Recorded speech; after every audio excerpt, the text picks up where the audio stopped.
Hello friend, welcome to my YouTube channel. आज का ये वीडियो ये है वैधता लेजिटिमेसी के बारे में। वैधता अंग्रेजी भाषा के शब्द लेजिटिमेसी का हिंदी रूपांतरण है। इस शब्द की उत्पत्ति लैटिन भाषा के शब्द शब्द लेजिटिमस से हुई है। लैटिन भाषा में लेजिटिमस का अर्थ होता है वैधानिक या कानूनी होता है। तो वैधता की कुछ परिभाषा है। फर्स्ट है मैक्स वेबर के अनुसार औचित्यपूर्णता विश्वास पर आधारित होती है और अनुपालन प्राप्त करती है। लिपसेट के अनुसार औचित्य का अर्थ है राजनीतिक पद्धति द्वारा लोगों में विश्वास पैदा करने की क्षमता है, जिसके बल पर लोगों में यह भावना पैदा की जाती है कि स्थापित राजनीतिक संस्थाएं सामाजिक कल्याण के लिए पूर्णतः पर्याप्त हो। तो लिपसेट ने कहा कि औचित्य का अर्थ होता है कि राजनीतिक पद्धतियों में लोगों में विश्वास करने की क्षमता से है, जिसके बल पर लोगों में ये भावना पैदा होती है कि क्या जो स्थापित या जो राजनीतिक संस्थाएं हैं वो किस चीज़ के लिए हैं, सामाजिक कल्याण के लिए पर्याप्त हैं। उसके बाद परिभाषा दी है जीन बेलोडेल ने। औचित्यपूर्णता से अभिप्राय वह सीमा है जिसे व्यक्ति संबंधित संगठन से पूछे बिना स्वभावतः स्वीकार करते हैं। सहमति या स्वीकृति का क्षेत्र जितना बड़ा होगा उस संगठन का औचित्य उतना ही अधिक होगा। उपरोक्त परिभाषाओं से स्पष्ट होता है जो परिभाषाएं उससे स्पष्ट होता है कि वैधता क्या है। राजनीतिक व्यवस्था का एक ऐसा गुण है जिससे सरकारी संरचना के उपक्रमों तथा इसी प्रकार व्यवस्था की क्षमता को निश्चित किया जाता है। औचित्यपूर्णता एक ऐसा तत्व है जो शक्ति और सत्ता को जोड़ता है। औचित्यपूर्णता के बिना शक्ति और सत्ता में स्थायित्व नहीं आ सकता है। राजनीतिक शक्ति और सत्ता के पीछे जो समर्थन होता है उसे ही औचित्यपूर्ण कहा जाता है। तो ये है कि शक्ति और सत्ता के राजनीतिक जो शक्ति होती है, जो सत्ता होता है, उसके पीछे जो जन समर्थन होता है उसे औचित्यपूर्ण कहा जाता है। अब हो गया औचित्यपूर्णता की विशेषताएं। वैधता की विशेषताएं।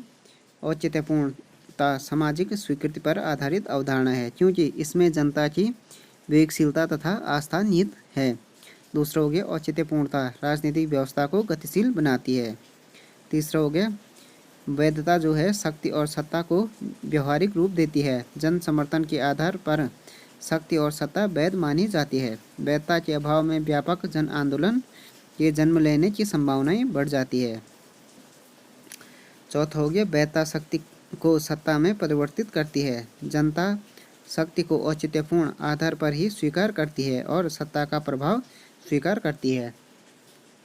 चौथा हो गया। पाँचवा हो गया वैधता राजनीतिक व्यवस्था के प्रति जन समर्थन प्राप्त करती है और जनता में राजनीतिक व्यवस्था के प्रति विश्वास पैदा करती है। तो ये हो गए वैधता की परिभाषाएं, औचित्यपूर्णता की परिभाषा विशेषताएं। अब हो गया औचित्यपूर्ण के स्रोत, सोर्सेस ऑफ लेजिटिमेसी। वैधता के स्रोतों को अलग अलग विद्वानों ने कई तरह से बताया है। मैक्स वेबर के अनुसार औचित्यपूर्ण तीन स्रोत हैं। औचित्यपूर्णता या वैधता के तीन स्रोत हैं: परंपराएं, करिश्माई नेतृत्व, कानूनी वैधिक बौद्धिक सत्ता।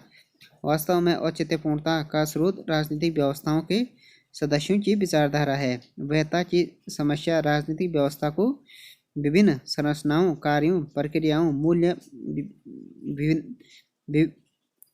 विविधानों तथा स्वयं राजनेताओं के पद ग्रहण और क्रियान्वित के अंतर्गत होता है।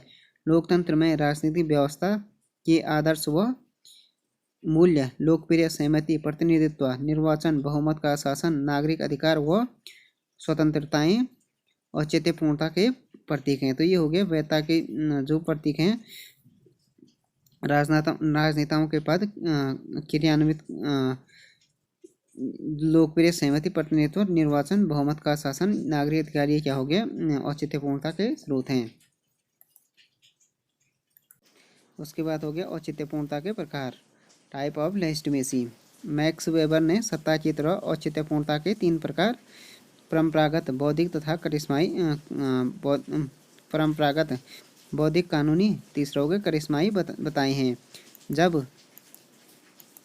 जब राजनीतिक सत्ता के आदेशों का पालन अधीनस्थ या जनता द्वारा रीति रिवाजों, प्रथाओं और परंपराओं आदि के आधार पर किया जाता है तो वो क्या हो गया, परंपरागत औचित्यपूर्णता का जन्म होता है। जब रीति रिवाजों, प्रथाओं और परंपराओं आदि के आधार पर जनता द्वारा क्या किया जाता है कि जनता या अधीनस्थों द्वारा राजनीतिक सत्ता के आदेशों का पालन किया जाता हो, तब परंपरागत औचित्यपूर्णता का जन्म होता है। जब लोग शासकीय सत्ता की आज्ञा का पालन संवैधानिक कानूनों को न्यायसंगत मानकर करते हैं तो बौद्धिक कानूनी औचित्यपूर्णता प्रकट होती है। नौकरशाही के आदेशों का पालन उनकी कार्यकुशलता के आधार पर ही किया जाता है। जब सत्ताधारी की आज्ञा का पालन जनता या अधीनस्थ उसके व्यक्तित्व से प्रभावित होकर स्वाभाविक रूप से करते हैं तो करिश्माई वैधता का उदय होता है। वर्ल्ड वॉर फर्स्ट के बाद जर्मनी में हिटलर,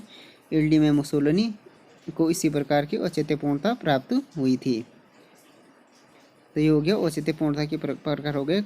एक हो गया परंपरागत, दूसरे बौद्धिक या कानूनी, तीसरा करिश्माई। परंपरागत में रीति रिवाजों और परंपराओं के आधार पर, बौद्धिक में हो गया जैसे आधुनिक नौकरशाही हो गए, करिश्माई में ये हिटलर का व्यक्तित्व, मुसोलिनी, इस प्रकार के जो व्यक्तित्व हैं उन्हें करिश्माई औचित्यपूर्णता कहा जा सकता है। उसके बाद हो गया औचित्यपूर्णता का महत्व। किसी राजनीतिक व्यवस्था को सुचारू रूप से चलाने के लिए शक्ति की बहुत आवश्यकता होती है, लेकिन शक्ति का निर्बाध रूप से प्रयोग होना जनक्रांति का कारण बन सकता है। इससे जन समुदाय का शासन व्यवस्था पर से विश्वास उड़ जाता है। इसलिए शक्ति को न्यायसंगत बनाने के लिए औचित्यपूर्णता के द्वारा सत्ता में परिवर्तित किया जाता है। औचित्यपूर्णता के प्राप्त होते ही सत्ता और शक्ति दोनों ही स्थायित्व गुण प्राप्त कर लेती है। वैधता प्रभाव को भी सत्ता में परिवर्तित करती है। विकासशील देशों में वैधता की प्राप्ति के लिए शासक वर्ग को अधिक से अधिक औचित्यपूर्ण बनना पड़ता है। वैधता प्रजातंत्र का आधार है। यह औचित्यपूर्णता ही है जो अल्पसंख्यक तथा बहुसंख्यकों को जोड़े रखती है। औचित्यपूर्णता शक्ति और सत्ता को गतिशील बनाने व स्थायित्व प्रदान करने में महत्वपूर्ण भूमिका निभाती है। इसी कारण यह आधुनिक समय में राजनीति विज्ञान की महत्वपूर्ण अवधारणा बन चुकी है। तो यह है कि वैधता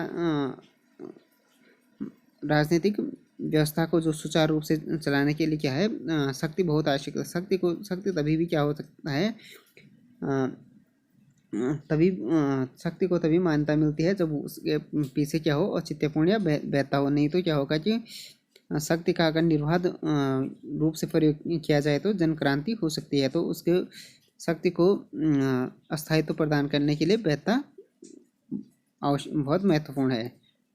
अब हो गया वैधता की बाधाएं, प्रॉब्लम्स ऑफ लेजिटिमेसी। किसी सत्ता व शक्ति को औचित्यपूर्ण बनाना एक कठिन कार्य है।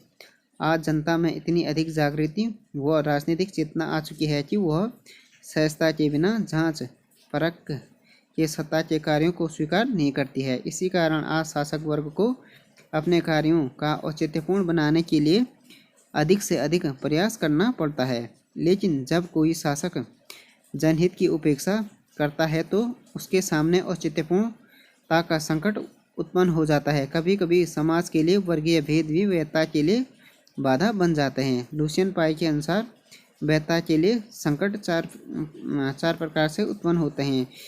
सरकारी संस्थाओं में संघर्ष, दूसरों के राजनीतिक संस्थाओं में शक्ति अर्जन की निरंतर प्रतियोगिता और जन नेतृत्व में जनता का अविश्वास। अब हो गया एंड में हो गया शक्ति, सत्ता और वैधता में पारस्परिक संबंध क्या क्या है उसमें। सत्ता और शक्ति को जोड़ने में वैधता की महत्वपूर्ण भूमिका होती है।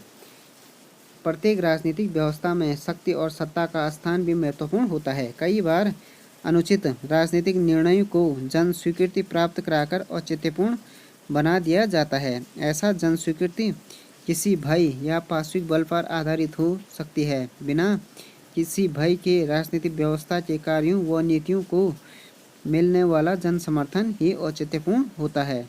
सत्ता निश्चित और स्पष्ट होती है, लेकिन शक्ति अस्पष्ट व अनिश्चित होती है। जब शक्ति को औचित्यपूर्ण मान लिया जाता है तो वह सत्ता में परिवर्तित हो जाती है।